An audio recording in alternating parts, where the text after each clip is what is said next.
يا اخي الجماعه العلماء دول في قمه التخاذل والله. يعني تخيل معايا ان احنا في سنه 2024 ولسه لحد دلوقتي ما اخترعولناش آلة زمن نسافر بيها. بس لحسن الحظ في وسائل بدائيه تانية ممكن نصبر نفسنا بيها على الحوار ده، لان انت ممكن بالصدفه تشم شمه من ريحه عطر معين، واول ما تفتكر الريحه دي ترجع بيك لذكريات قديمه وتفكرك باشخاص قابلتهم زمان وحاجات كانت تاهت عن بالك خالص. ده غير ان العطور اصلا طول عمرها بيتهدى بيها الناس بينهم وبين بعض، وحتى الملوك كمان كعلامه على الود والحب. وده فوق ارتباطها كمان بشعائر وطقوس دينيه معينه في حضارات كتير، زي المصريين القدماء مثلا اجدادنا اللي كانوا بيستخدموا سائل معين كده اثناء تحنيط الموميا، والسائل ده كان فيه عطور مستخرجه من القرنفل والقرفه والصنوبر. لكن هل عمرك قبل كده سالت نفسك هو ايه بالظبط مصدر ريحه معينه وازاي احنا بنقدر نجيبها؟ احنا النهارده بقى جايين نتكلم مع بعض عن ازاي بنقدر نجيب العطور المختلفه دي بالظبط، اللي فيه منها انواع الجرامات المعدوده بس منها بتتباع بالشيء الفلاني. فتاكد بقى انك مكمل معايا الحلقه لحد الاخر عشان تعرف بالظبط ايه هو مصدر العنبر والمسك والعود. فيلا بينا نبدأ.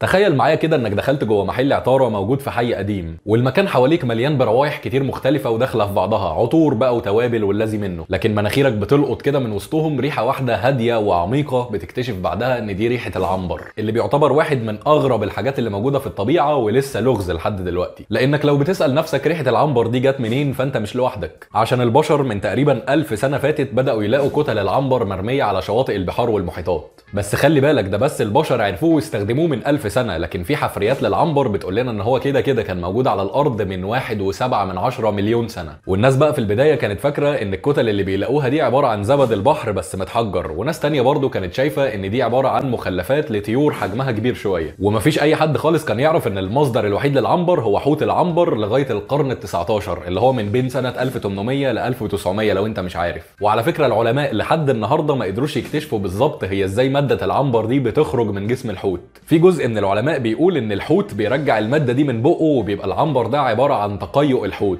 بس الفريق التاني من العلماء بيقول ان كتلة العنبر دي عادي بتخرج مع فضلات الحوت. وايا كانت الطريقة بقى، فالسبب اصلا هو ان حوت العنبر بياكل كميات كبيرة جدا من الحبار، وبيكون جسم الحبار ده فيه حتت صعبة شوية في الهضم على الحوت، زي المنقار او صدفة الحبار اللي اسمها لسان البحر. اهي الحاجات دي لو الحوت ما طلعهاش تاني في ساعتها اول ما ياكل الحبار، بتتجمع وتتراكم في امعائه وتتمسك مع بعضها وتعمل الكتلة الصلبة اللي انت شايفها دي. والموضوع ده مش بيحصل في يوم وليلة ولا من وجبة واتنين، لكن بيحتاج سنين. عشان كده نادر جدا وفرصة ضعيفة قوي ان انت تلاقي كتلة العنبر دي مرمية على الشط قدامك، او حتى يصطادوا حوت ويلاقوها موجودة جواه فعلا. وفي احصائية بتقول ان 5% بس من جثث حيتان العنبر هي اللي بيبقى جواها عنبر فعلا. المهم بقى ان العنبر اول ما بيخرج من جسم الحوت ما بيكونش ريحته حلوة اصلا، لكن بيكون ليه ريحة وحشة كده شبه ريحة البراز. بس الريحة دي بتختفي بعد كده لما بيتساب ينشف وتخرج منه اي رطوبة او مية بحر موجودة جواه. والعنبر اللي اسمه الذهب العائم بيدخل في صناعة اغلى واجود انواع العطور. وكل ما سعر العنبر زاد ده معناه ان نسبة مادة الامبرين اللي موجودة جواه زادت،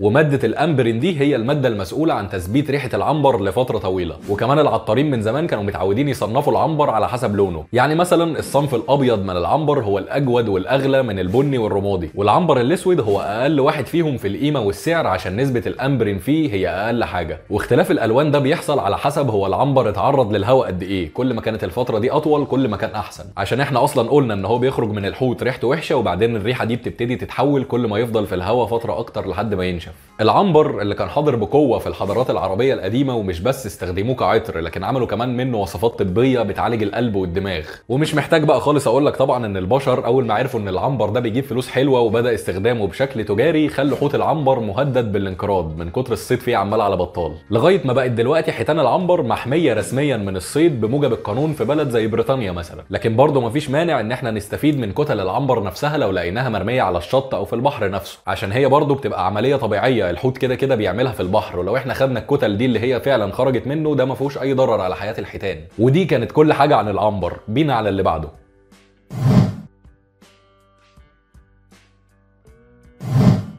انت لسه جوه نفس المحل اللي انا كلمتك عنه في اول الفيديو، وشفت شويه قطع خشبيه كده محطوطه ومطلعه ريحه قويه جدا، تحس ان هي ريحه خشب محروق بس مطلعه ريحه حلوه مش ريحه حرق. وتحس كده ان في تراب انت شامه في الموضوع، بس التراب ده اصلا هو اللي مخلي الريحه احلى. حاجه غريبه كده ما تتوصفش. اللي انت شايفه في اللحظه دي هو العود، الريحه المفضله عندنا من بين كل العطور اللي موجوده في الدنيا. شجره الاكولاريا اللي بتعيش بصوره اساسيه في جنوب شرق اسيا، خصوصا في الهند وسريلانكا، هي المسؤوله عن انتاج العود. لما بيتصاب الجذع بتاع الشجره دي بخدش او جرح بسبب الرياح مثلا، او حيوان بري كان معدي راح مخربش فيها، بتبدا البكتيريا اللي موجوده في الجو ان هي تخش جوه الشجره من الجرح ده. فساعتها شجره الاكولاريا بتفرز ماده غامقه صمغيه كده اسمها الراتنج، والماده الصمغيه دي بتحاصر البكتيريا اللي دخلت من الجرح وبتقضي عليها. يعني ينفع تتخيلها زي الجهاز المناعي او كرات الدم البيضاء بتاعت الانسان. المهم ماده الراتنج دي اول ما الشجره بتفرزها وتبدا ان هي تختلط كده بالياف وخشب جذع الشجره ذات نفسه، وتفضل كمان متراكمه عليها سنين طويله، ساعتها بتبدا تطلع لنا ريحه العود الطبيعي. وكل ما كانت شجره الاكولاريا كبيره وقديمه كل ما كانت الريحه بتاعتها غنيه اكتر.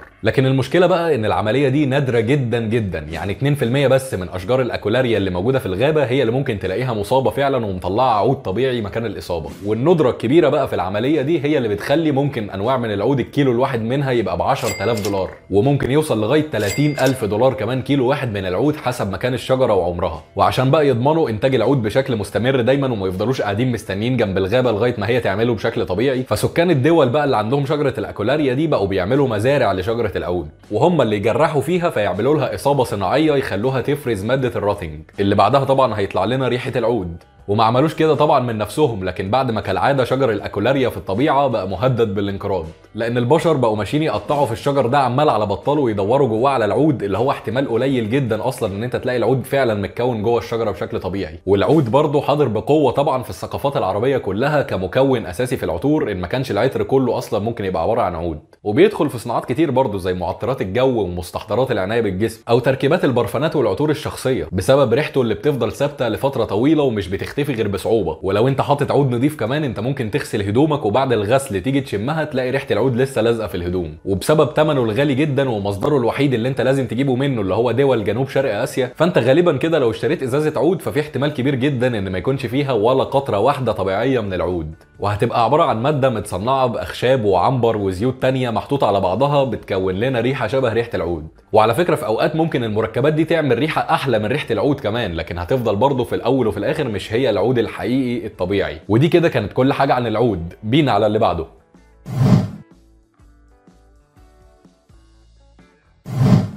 في حاجه غريبه كده، وهي ان ريحه المسك دايما مربوطه بخيالي بحد راجع من الحج او العمره، وساعات بتخيل برضه شارع المعز والحسين. دي دايما هي الحاجات اللي بتيجي في بالي اول ما اسمع كلمه مسك. معرفش هو في حد غيري كده برضه ولا انا بس. المهم ان المسك مختلف عن العنبر والعود شويه، عشان البشر اصلا عرفوه في البدايه من مصدر حيواني مش من اشجار او نباتات، والمصدر ده هو غزال المسك السيبيري اللي بيعيش في اعالي جبال الهيمالايا والصين وسيبيريا، وبيجي خلال موسم التزاوج بقى يفرز ريحه عشان يجذب بيها الاناث ناحيته. الريحه دي بتبقى طالعه من غده موجوده جوه بطنه اسمها جراب المسك، من اسمها عباره عن جراب او كيس كده جواه ماده لونها بني هي اللي بتعمل الريحه دي. والماده دي طول ما هي موجوده جوه جسم الغزال بتفضل سايله، لكن اول ما يتم استخراجها بقى من جراب المسك ده بتبدا ان هي تنشف وتتحول لمسحوق كده وحبيبات.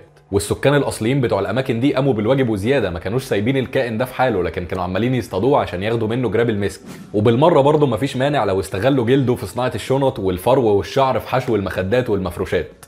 وعلى فكره بنفس فكره العنبر، فالمسك برضه اول ما يخرج بره الجراب ده بتكون ريحته وحشه جدا وصعبه محدش يقدر يستحملها، لدرجه ان اصحاب السفن التجاريه زمان كانوا بيرفضوا ان هم يطلعوا المسك على السفينه بتاعتهم وينقلوه في اي حته مهما كانوا هياخدوا فلوس، لانهم مش هيستحملوا ريحته. المهم ان هم بعد كده بقى بياخدوا المسك وينقعوه في ماده اسمها الايثانول، دي عباره عن كحول، وبيفضل متساب فتره ممكن توصل ل6 شهور جوه الايثانول عشان تبدا تخرج لنا ريحه المسك اللي احنا نعرفها. ومش الغزال ده هو لوحده بس اللي كده، لكن على فكره برضه في حيوانات تانية بتقدر تفرز ريحه المسك خلال موسم التزاوج بتاعها، زي فار المسك وطور المسك وحتى كمان خنفسه المسك اللي بتفرز الريحه دي لما تحس بالخطر جاي عليها. وده طبعا اللي خلانا ما ينفعش نفضل معتمدين على الحيوانات دي، لان هي هتنقرض بسرعه لو فضلنا نموتها عشان ناخد المسك منها. وظهرت فعلا بعد كده نباتات بتقدر ان هي تطلع روايح قريبه من ريحه المسك تخلينا نقدر نستبدل المسك الحيواني، لغايه ما قدر عالم كيمياء كرواتي فايز بجائزه نوبل اسمه ليوبولد روزيتشيكا سنه 1926 انه يوصل لتركيب ماده المسكون ويصنعها في المعمل. والمسكون ده هو نفسه المركب العضوي المسؤول عن ريحة المسك.